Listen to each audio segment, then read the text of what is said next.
وَلِلَّهِ عَلَى النَّاسِ حِجُّ الْبَيْتِ مَنِ اسْتَطَاعَ إِلَيْهِ سَبِيلًا، اور اللہ کا حق ہے اپنے بندوں پر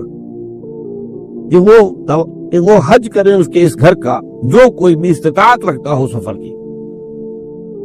اگر زیادہ راہ ہے، خرچہ ہے،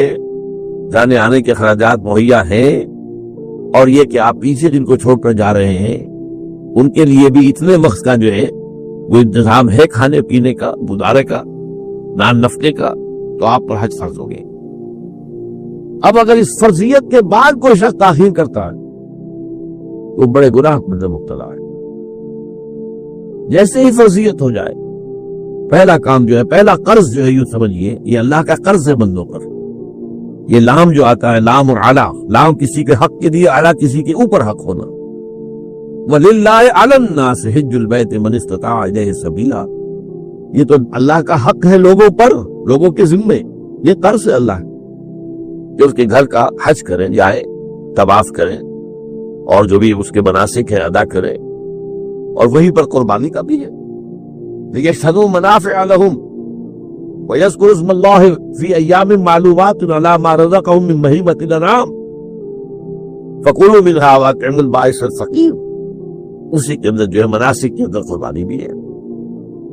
افریقہ میں آپ کو معلوم ہے، شمالی افریقہ میں زیادہ تر لوگ جو ہے جیسے کہ ہندوستان پاکستان میں ویسے ہے، لیکن آپ جنوب میں چلتے جائیے تو رنگ گہرا ہوتا چلا جائے گا، انتہائی سیاہ رنگ بھی ہے، سب آ رہے ہیں، شکلیں جدا ہیں، زبانیں جدا ہیں، لیکن سب کے سب جو ہے ایک ہی نغمہ ان کی زبان پر ہے ایک ہی نغمہ، کہیں واضح کہیں مبہم، وہ ایک ہی مذہب، لبیک اللہم لبیک، لبیک لا شریک لک لبیک، ان الحمد والنعمت لک والملک لا شریک لک۔ اب یہ ترانہ ہے، توحید کا ترانہ ہے، اور گونج رہی ہے اس وقت، آپ اندازہ نہیں کر سکتے کہ وہ پوری سرزمین گونج رہی ہوگی اس ترانے کے ساتھ،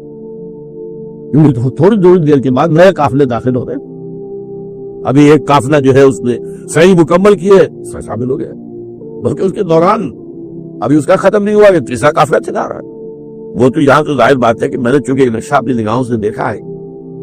مدینہ منورہ سے اور مکہ مکرمہ جاتے ہوئے رات کے وقت، کہ کہیں جو ہے وہ روشنیوں کی وہ قطار ٹوٹتی ہی نہیں تھی، مسلسل معلوم ہوتا ہے کہ سڑک کے اوپر گاڑی ہے، مسلسل، کہیں اس کے اندر وقفہ ہے ہی نہیں۔ اتنے بڑے پیمانے پر لوگ جمع ہو رہے ہیں، زبانیں جدا ہیں، ایک دوسرے کی زبان نہیں سمجھتے، لیکن ایک زبان اور بھی ہوتی ہے جو بغیر بولے سمجھ میں آتی ہے، اس سے معلوم ہوتا ہے سب کے لیے محبت ہے، ہمارے بھائی ہیں، تمام مسلمان ہیں۔ بعض کے اندر یہ محبت کا جذبہ زیادہ ہے۔ ترکوں میں انڈو پاکستان کے لوگوں کے لیے بہت محبت ہے، اب وہ بات جو نہیں کر سکتے، سمجھا نہیں سکتے، لیکن ان کی آنکھوں سے، ان کے انداز سے وہ محبت طبقی پڑتی۔ تو عالمگیریت جو ہے اسلام، ہمگیریت، عالمگیریت، آفاقیت، اس کا جو مظہر نظر آتا ہے وہاں کا۔ پھر یہ کہ ہمارے یہاں کی جتنے بھی فرقہ بندیاں ہیں وہ وہاں ختم ہو جاتی ہیں۔ وہاں اہل حدیث ہے، حنفی ہے، مالکی ہے، شافعی ہے، حنبلی ہے، یہ کام بھی کیا ہے آ کر انہوں نے آل سعود نہیں، ورنہ اس سے پہلے جو ہے وہ 4 مسلح علیحدہ تھے، وہاں پر 4 جماعتیں علیحدہ ہوتی تھی۔ یہ حنفی مسلح ہے، یہاں پہ حنفی امام ہے وہ پڑھائے گا، یہ شافعی مسلح ہے، شافعی امام ہے وہ نماز پڑھائے گا۔ تو یہ جو ایک تفریق تھی وہاں بھی موجود تھی، انہوں نے ختم کیا، ایک امام کے پیچھے جماعت ہوگی، اسی میں حنفی بھی ہے، مالکی بھی ہے، شافعی بھی، کچھ ہے لوگ جو زیادہ، جن کے اندر کچھ زہر زیادہ گھل گیا ہے فرقہ واریت کا، وہ پھر نہیں نماز پڑھتے، وہاں پر محروم کرتے، اس کی فضیلتوں کو چھوڑ کر جا کر کہیں اپنے جو ہے گھروں پر جہاں ٹھہرے ہوئے وہاں جا کے نماز پڑھ لیتے ہیں کہ یہ جو ہے وہاں بھی ان کے پیچھے ہماری نماز نہیں ہوتی، لیکن نہیں، عام طور پر ایسا نہیں ہے، عام طور پر سب لوگ جمع نماز پڑھ۔ اور ایک سب سے بڑا مشاہدہ جو ہوتا ہے، جو مجھے سب سے پہلے ہوا تھا پہلے حج میں، یہ 1962 کی بات ہے، تو میں نے محسوس کیا یہ نماز کے اندر اختلافات جو ہے اسلام مسلمانوں میں صرف کتنے ہیں کہ جس سے جماعت نہیں ٹوٹتی۔ اختلافات ہے، رفع یدین ہے یا نہیں ہے، آمین بالجہر ہے یا نہیں ہے، اختلافات تو ہے، دیکھیں جماعت نہیں ٹوٹتی۔ وہ جو ڈرل ہے، ڈرل جیسے کہ ڈرل ہوتی ہے، آرمی پریڈ ہو رہی ہے، وہ ڈرل ختم نہیں ہوتی. ایسا نہیں ہے. میں نے جب سوچا اگر کسی مسلک کے نزدیک رکوع بھی 2 ہوتے جیسے سجدے 2 ہیں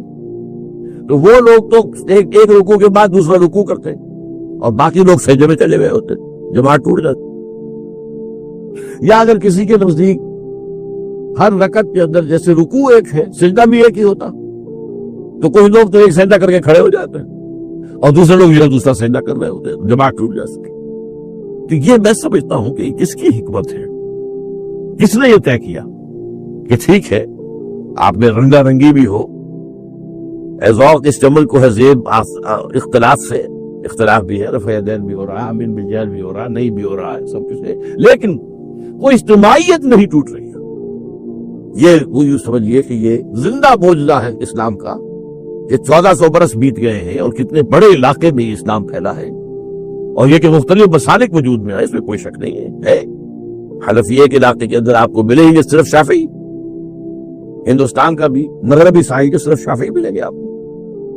اس سے آگے آپ جائیے چونکہ یہ عرب تاجروں کے ذریعے سے ایمان لائے ہیں یہ لوگ, سری لنکا کے لوگ ہیں, انڈونیشیا کے لوگ ہیں, ملیشیا کے لوگ, سب شافعی ہیں. ہندوستان میں چونکہ اوپر سے شمال سے آیا ہے اسلام, یہ ترکوں کے ذریعے سے آیا ہے اور وہ کٹر حنفی تھے, یہاں حنفیت آئی. ترک جو ہے کٹر حنفی, یہ ترکی تو تھے جو آئے تھے. یہ کون